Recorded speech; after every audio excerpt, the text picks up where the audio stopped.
नोटबंदी, जीएसटी और अभी किसान बिल। अरे मुझे तो सरकार के फैसले ही समझ में नहीं आ रहे। तुमको समझ भी नहीं आएंगे। तुम जाके पंचर बनाओ। अरे मैं क्यों पंचर बनाऊं भाई? क्योंकि तुम अब्दुल हो और अब्दुल पंचर बनाते हैं। किसने कह दिया कि हर अब्दुल पंचर बनाता है या हर पंचर बनाने वाला अब्दुल है? आओ चलो इसी बात पे जान लेते हैं। हाँ चलो देख लेते हैं। तो भैया आप अपना नाम बताइए। नारायण नारायण नारायण। अच्छा ठीक है। 8% मालिकाना हक इस देश का मुसलमान समुदाय के पास है। सोचिए 14% आबादी, 19 करोड़ की जनसंख्या वाला एक समुदाय के पास 8% देश की पूरी संपत्ति का मालिकाना हक है। और केवल इतना ही नहीं, अगर भारत के अंदर निवेश की बात की जाए तो ये आंकड़ा करीबन 32% है।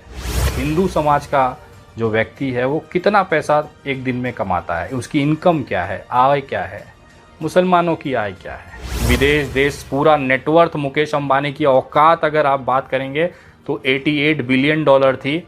यहाँ पर केवल गल्फ कंट्रियों से, जो कि जीडीपी का 3% है, 89 बिलियन डॉलर वहाँ से भारत में भेजे गए। ये उन इस्लामिक देशों के पैसे हैं जिससे भारत।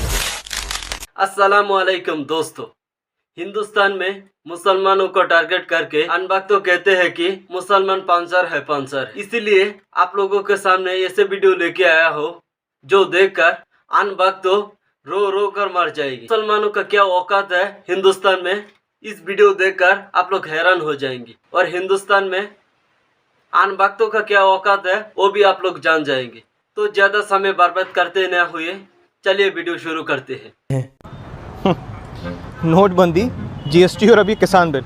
अरे मुझे तो सरकार के फैसले ही समझ में नहीं आ रहे। तुमको समझ भी नहीं आएंगे। तुम जाके पंचर बनाओ। अरे मैं क्यों पंचर बनाऊं भाई? क्योंकि तुम अब्दुल हो और अब्दुल पंचर बनाते हैं। किसने कह दिया कि हर अब्दुल पंचर बनाता है या हर पंचर बनाने वाला अब्दुल है? आओ चलो इसी बात पे जान लेते हैं। हाँ चलो देख लेते हैं।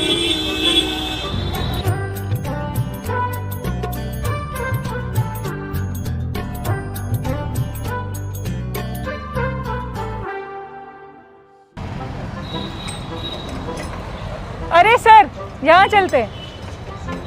अरे नहीं, वो तो बड़ा ऑब्वियस है, दिख रहा है वो तो। मुझे लगता है चलना चाहिए। चलिए तो।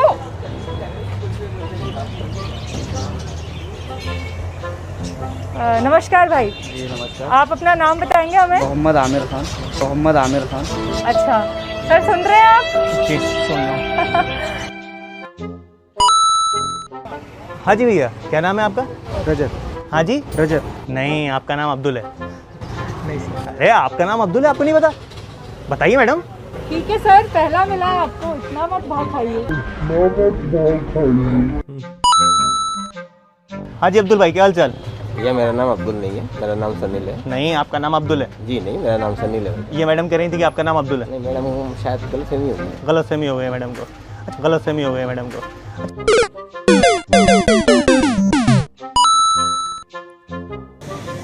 तो भैया आप अपना नाम बताइए।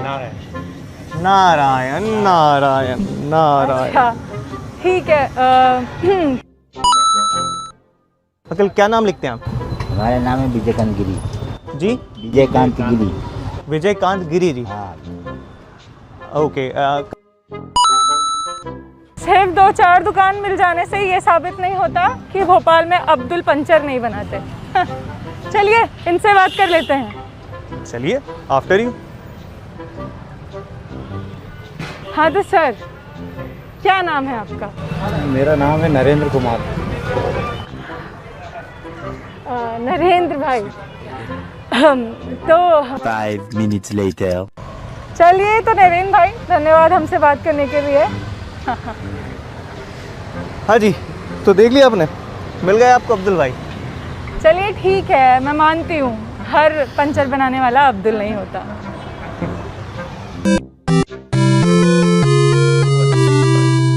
आपने सुना होगा सोशल मीडिया पर लगातार बार बार मुसलमान समुदाय को, इस्लाम को गालियां दी जाती है और उनके लिए एक शब्द का चयन किया गया है जिसे आप पंचर पुत्र कहते हैं। पंचर पुत्र वो अपमानजनक शब्द है जिसमें मुसलमान समुदाय के लोगों को अपमानित करने के लिए बीजेपी आईटी सेल इस्तेमाल करती है। बाबू लोग तुम लोग पढ़ लो, अब्बा के कहने पे मत आओ, अब्बा तो पंचर साटिए रहे हैं, अब ऐसे ही तुम लोग भी करेगा ना तो बड़ा होकर तुम लोग भी पंचर साटेगा लो। तो पंचर मत साटो, वरना तुमको तो पता ही है, नहीं तो कुछ नहीं होगा तो चौराहा बैठ के मीट काटेगा तुम। 18-19 को पैदा होने से तो कोने काम आएगा से, कोनो बर्तन धोएगा, कोनो बकरी काटेगा, कोनो पंचर साट, 1-2 रहे सब तब ना आदमी बहुत बेहतरीन नाम रखता है। इन सोचो इनको नामों कौन सी होगा, छोटका मझिला पतरका। उसमें उनको ये बताने की कोशिश की जाती है कि तुम्हारे बाप दादाओं ने इस देश में केवल पंचर बनाए हैं, तो तुम भी पंचर बनाकर अपनी औकात में रहो।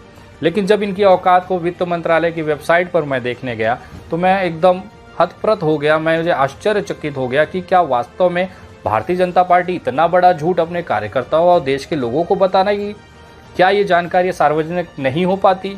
क्या कोई सोशल मीडिया, यूट्यूबर या फिर समाचार चैनल इस मामले को, इस रिपोर्ट को प्रदर्शित क्यों नहीं करता? शायद ये अगर मीडिया और जनता के बीच में आ जाए तो शायद भारतीय जनता पार्टी का ये जो भ्रम है कि मुसलमान दाने दाने को मोहताज है, खून के आंसू रो रहा है, नरेंद्र मोदी जी ने मुसलमानों का नट टाइट किया हुआ है, शायद ये भ्रम टूट जाएगा और देश को जो असली हकीकत है वो दिख जाएगी। आपको ये भी सुना होगा पंचर पुत्र के साथ साथ कि लगातार भारतीय जनता पार्टी के जो कार्यकर्ता हैं वो मुसलमान और इस्लामिक बहिष्कार की बात करते हैं। इसका मतलब ये है कि कोई भी इंसान जो सनातनी हिंदू भाई है वो किसी भी मुसलमान के साथ में कोई भी आर्थिक व्यवहार नहीं करेगा, उनका आर्थिक बहिष्कार करेंगे ताकि मुसलमानों की आर्थिक तौर पर कमर टूट जाए और वो दाने दाने को मोहताज हो जाए। लेकिन क्या होगा कि अगर मुसलमानों ने इस देश के अंदर यही ट्रेंड अपना लिया, अगर मुसलमानों ने भी आर्थिक बहिष्कार की घोषणा कर दी, तो उस समय हमारे भारत की स्थिति क्या होगी? क्या हमारे देश का जो आर्थिक रीढ़ है वो टूट जाएगा? क्या हिंदुओं द्वारा इस तरह के जो आर्थिक बहिष्कार का जो आह्वान किया जाता है, क्या वो हकीकत हो सकता है? इसी का विश्लेषण इस वीडियो में करने की कोशिश की है। भारत के अंदर मुसलमानों की जो आर्थिक स्थिति है, आज तक इसके ऊपर कोई भी रिपोर्ट आपको यूट्यूब चैनल या फिर समाचार चैनलों पर नहीं मिलेगी। मेरा एक ईमानदारी वाला प्रयास है, आपको बहुत छोटे में, मैं बहुत बड़ी विश्लेषण नहीं करने जा रहा हूँ, बहुत छोटे में आपको समझाने की कोशिश करूँगा कि किस तरह से बीजेपी, IT सेल और जो भारत सरकार है हमारे देश के जो हिंदू भाई और सनातनी भाइयों हैं उनको किस तरह से उनका बेवकूफ़ी काटते हैं और अपने आप को सत्ता में स्थापित कर लेते हैं। यही कारण है कि आज जो सबसे ज़्यादा खून के आंसू रोने और दाने दाने को मोहताज और संघर्ष करता हुआ समाज दिख रहा है वो सनातन समाज ही है। मुसलमानों की आर्थिक स्थिति की ये रिपोर्ट आपको दिखाने की कोशिश करूँगा और अगर ये वीडियो आपको समझ में आए तो ही आप किसी को ये शेयर करिएगा और लोगों तक इसको पहुंचाइएगा। तो आइए शुरू करते हैं। सबसे पहले कि भारत के अंदर मुसलमानों के पास कितनी ज़मीन जायदाद है, मुसलमानों की हैसियत क्या है इस देश के अंदर, मुसलमान समुदाय का जो औकात है वो क्या है। बार बार ये सवाल सोशल मीडिया पे बीजेपी, IT सेल वाले पूछते हैं, तो आज उनकी औकात मैं आपको दिखाने की कोशिश करता हूँ। पूरे देश के अंदर मुस्लिम समुदाय कितना है? 14%। अगर इसे आंकड़े में माना जाए तो करीबन 19 करोड़ की मुस्लिम आबादी है। लेकिन आपको ये जानकर आश्चर्यचकित हो जाएंगे, चौंक जाएंगे कि पूरे भारत के तमाम राज्यों की जितनी भी संपत्तियां हैं, सरकारी, प्राइवेट, लीगल, इलीगल, तमाम संपत्तियों का जो सरकारी रिकॉर्ड पर है उसको अगर आप जोड़ दिया जाए, जिसे टोटल एसेट्स ऑफ इंडिया आप कह सकते हैं, वो 8% मालिकाना हक इस देश का मुसलमान समुदाय के पास है। सोचिए, 14% आबादी, 19 करोड़ की जनसंख्या वाला एक समुदाय के पास 8% देश की पूरी संपत्ति का मालिकाना हक है। और केवल इतना ही नहीं, अगर भारत के अंदर निवेश की बात की जाए तो ये आंकड़ा करीबन 32% है। मुसलमानों के समुदाय से निकले हुए जेब के पैसे से ये देश चल रहा है, जो आंकड़ा 32% के आसपास है। पूरे देश की GDP है 3.17 लाख करोड़ $, उसमें से अगर आप 32% कैलकुलेट कर लीजिए तो उतना पैसा भारत के अंदर मुसलमानों का लगा हुआ है। अगर मुसलमानों ने आर्थिक बहिष्कार कर दिया तो हमारा देश की जो आर्थिक रीढ़ है वो पूरी तरह से चरमरा जाएगी। हिंदू समाज का जो व्यक्ति है वो कितना पैसा एक दिन में कमाता है, उसकी इनकम क्या है, आय क्या है, मुसलमानों की आय क्या है। वित्त मंत्रालय के सरकारी आंकड़े के हिसाब से आपके स्क्रीन पे ये जो टेबल दिख रहा है ये वहाँ से मुझे मिला। इसमें क्लियरली लिखा है कि हिंदू समाज का जो एक इंसान है उसके एक दिन की औसत आय जो है 168 रुपये है, 168 रुपीज़, और एक मुस्लिम समाज का जो औसत आय है वो 160 रुपये है। समझिए केवल 8 रुपये का फ़र्क है। हिंदू समुदाय 110 करोड़ है, मुस्लिम समुदाय केवल 19 करोड़ है। 110 करोड़ की आबादी वाला हिंदू समुदाय जिसमें हिंदुत्व की सरकार है भारतीय जनता पार्टी की सरकार है, योगी जी हैं, मोदी जी हैं, सारे लोग हैं, उसके बावजूद हिंदू की जो इनकम है केवल 168 रुपये है। और जो मुसलमान प्रताड़ित हो रहा है, उनको जेलों में ठूसा जा रहा है, उनके काम धंधों को तोड़ा जा रहा है, उनका बहिष्कार किया जा रहा है, उनकी इनकम जो है 160 रुपये है। अगर आप साल का औसत निकाला जाए तो एक हिंदू इंसान की जो आय है वो 61,423 रुपया है। और उसके उलट मुसलमान जो इतना प्रताड़ित है, तकलीफ़ में है, बहुत बेसहारा है, उसको तोड़ा जा रहा है, प्रताड़ित किया जा रहा है, वो एक मुस्लिम इंसान 58,420 रुपया कमा रहा है। इतना प्रताड़ित होने के बाद 58,000 रुपया कमा रहा है। और उनके समर्थन में हिंदू समुदाय और सनातनियों के संबंध के एकदम भव्य हिंदू राष्ट्र बनने वाले राष्ट्र में हिंदू समुदाय का इंसान 61,000 रुपया कमा रहा है। ये हो गया आय की कीमत। एक इंसान की आय की औकात कितनी है। आपने देखा होगा कि बहिष्कार की बातें करते हैं। हमारे देश में इस्लामिक राष्ट्रों को लेकर बार बार सवाल उठाए जाते हैं। हमारे देश के बहुत से जो गरीब पिछड़े राज्य हैं, वहाँ से लोग इस्लामिक देशों में काम करने जाते हैं। मैं जो रिपोर्ट अगला आपको दिखाने जा रहा हूँ, इन्हीं मजदूर लोगों, इन्हीं विदेशों में, ख़ासतौर पे गल्फ़ कंट्रियों में काम करने वाले लोगों की मेहनत का है। आपको अंदाज़ा भी नहीं होगा कि इस गल्फ़ कंट्री में जो काम करने वाला बिहार का एक मज़दूर है, वो कितना पैसा भारत के जीडीपी में जोड़ता है। इस्लामिक देश, ख़ास तौर पर यूएई, सऊदी अरब, कुवैत, कतर, ओमान, ये जो कंट्रियां हैं, जो इस्लामिक गल्फ़ कंट्रियां हैं, यहाँ पे हमारे भारत के लोग जाते हैं, वहाँ मजदूरी करते हैं, नौकरी करते हैं, काम करते हैं, और वहाँ से पैसा जो भारत आता है उसका एक आंकड़ा दिखाने की कोशिश करता हूँ। यूएई से 13.826 बिलियन यूएस डॉलर आता है, सऊदी अरबिया से 11.23, कुवैत से 4.58, अभी कतर का बहिष्कार करने निकले थे टटपूजिए, 4.143 बिलियन डॉलर कतर से हर साल भारत के अंदर आता है। अगर ओवरऑल और गल्फ़ कंट्री की बात करें तो 2022 में 79 बिलियन डॉलर, करीबन 90 बिलियन डॉलर्स भारत के अंदर गल्फ़ कंट्री, ख़ास तौर पर इस्लामिक देशों से भारत में आया है। और ये जो 90 बिलियन डॉलर का आंकड़ा है, ये 3% जीडीपी को कब्जा करके रखता है। मतलब जो भारत का निवेश है 32% उसे साइड कर दीजिए, उसके अलावा 3% और जो सिर्फ इस्लामिक देशों से भारत के अंदर आता है, जिसका आंकड़ा 3% है। 89 बिलियन डॉलर का मतलब समझते हैं आपको? अगर आसान भाषा में मैं कहूँ तो हमारे देश के जो दूसरे नंबर के सबसे अमीर उद्योगपति हैं, मुकेश अंबानी, उनकी जो पिछले रिकॉर्ड के हिसाब से जो संपत्ति दिखाई गई थी वो 88 बिलियन डॉलर थी।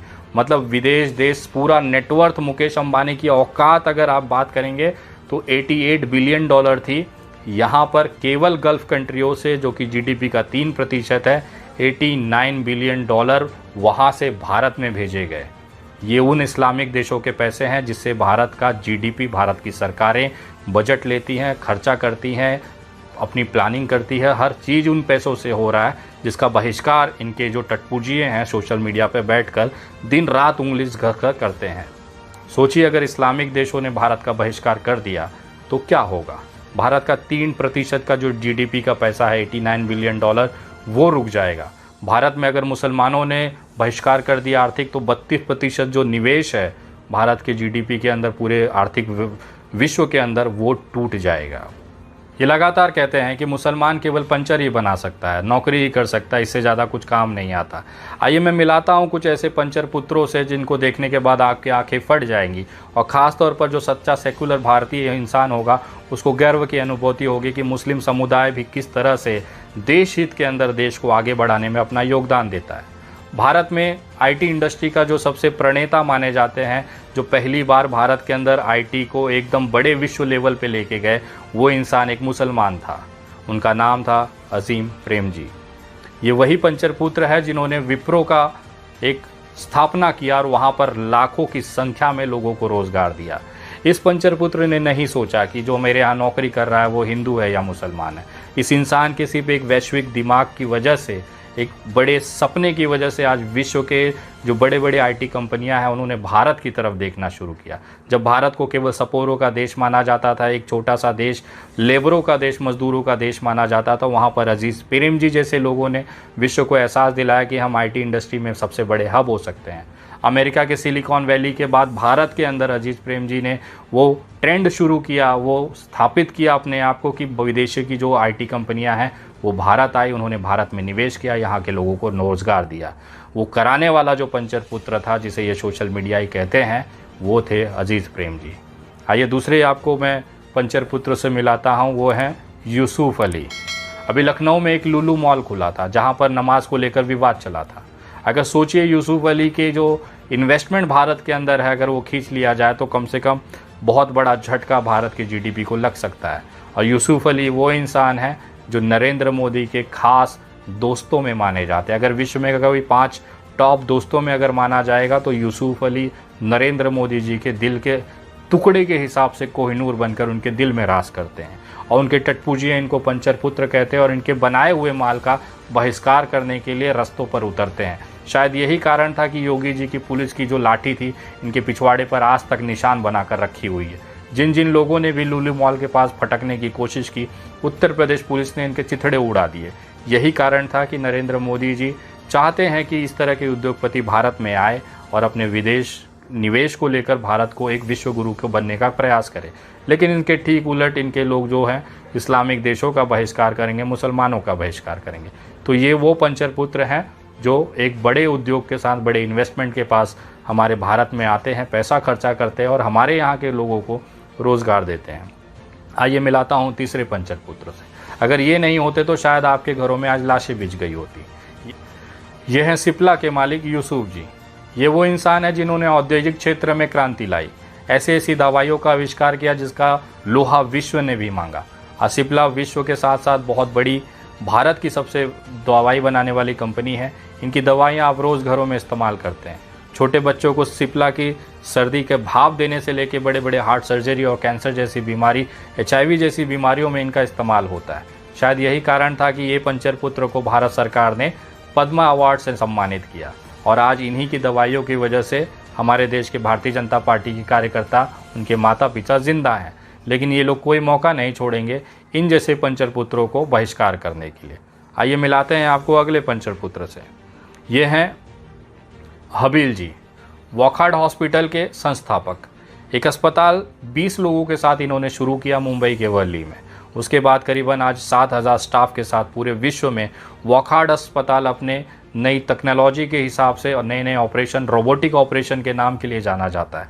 इसका आविष्कार करने वाले, भारत में ये क्रांति लाने वाले यही पंचर पुत्र हैं जिनका बहिष्कार ये करना चाहते हैं।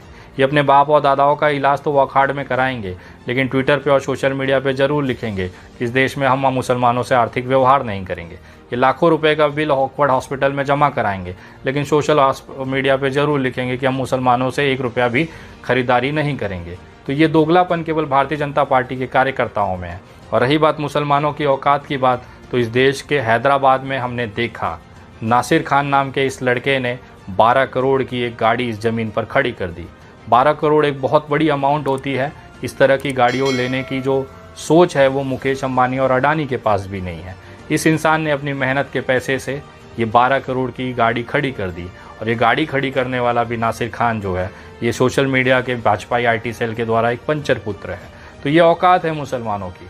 आज सबसे ज़्यादा इनकम के साथ में, सबसे ज़्यादा एसेट्स के साथ में मुसलमान समुदाय अपने घरों में नल्ला नहारी खाता है। रात को सैर करने निकलेगा तो कबाब खाएगा। इसके साथ में जब भी जश्न और पार्टियां होती है तो उसमें खुले तौर पर खर्चा करता है। जहां पे हमारे हिंदू समाज और सनातन भाई जो हैं वो बैंक के EMI के फ़ोन से घबराते हुए फ़ोन बंद कर घूम रहे हैं, मोबाइल का रिचार्ज कराने के लिए दोस्तों से भीख मांगते हैं। वहीं पर ये मुस्लिम समुदाय अपने शिक्षा के दम पर, अपने आधुनिकरण के दम पर आज नई ऊंचाइयों को छू रहा है। ये इसके लिए भी सक्सेस हैं, इसलिए भी ये आगे बढ़ रहे हैं क्योंकि इनके बच्चे दिन रात पढ़ाई करके नए नए औद्योगिक चीज़ों को आगे ले आके कोशिश करते हैं, बड़े बड़े सरकारी पदों पर जाने की मेहनत करते हैं। लेकिन वहीं पर ठीक हमारे सनातन धर्म के बच्चे किसी मोर्चा में या रैली में आगे DJ पे डांस करते दिखेंगे, कहीं पर झंडा पकड़ के नारे लगाते दिखेंगे, या बहुत बड़ा हो गया तो किसी राजनीतिक पद का एक पद लेकर अपने आप को प्रधानमंत्री जैसा महसूस करते होंगे। ये छोटी सी रिपोर्ट है हिंदू और मुसलमान के बीच में, जिस तरह से आप देखना चाहते थे कि कैसा आर्थिक हालात हैं इस देश के, उससे मैंने रूबरू कराने की कोशिश की है। वीडियो अगर आपको सही लगी हो तो इसको कमेंट करके ज़रूर बताएं, शेयर करें और हो सकता है तो हर भारतीय के मोबाइल तक इसे ज़रूर पहुँचाएं।